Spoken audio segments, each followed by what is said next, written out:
Welcome to SVR academy. 2024-25 AP బడ్జెట్ని introduce చేయడం జరిగింది. టోటల్ బడ్జెట్ వచ్చేసి 2,94,427 కోట్లకి బడ్జెట్ ప్రవేశపెట్టారు. అయితే మనకి ఈ 2,94,427 కోట్లు వస్తుంది, దాన్ని ఖర్చు పెడతారు. 2,94,427 కోట్లు వచ్చేది ఎక్కడి నుంచి ఎక్కువగా వస్తుందంటే రెవెన్యూ రెసిప్ట్స్ నుంచి ఎక్కువగా వస్తుంది.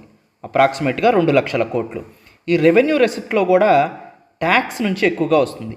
అది కూడా స్టేట్ ట్యాక్స్ నుంచి ఎక్కువగా వస్తుంది. సెంట్రల్ గవర్నమెంట్ తన దగ్గర వసూలు చేసినటువంటి స్టేట్స్కి పంచేది, అంటే స్టేట్స్కి ఇచ్చేటువంటి షేర్ నుంచి సెకండ్ పొజిషన్లో ఉంటుంది. సో ఇలా రెవెన్యూ రెసిప్ట్స్ నుంచి ఎక్కువగా వస్తుంది వచ్చే ఇన్కంలో.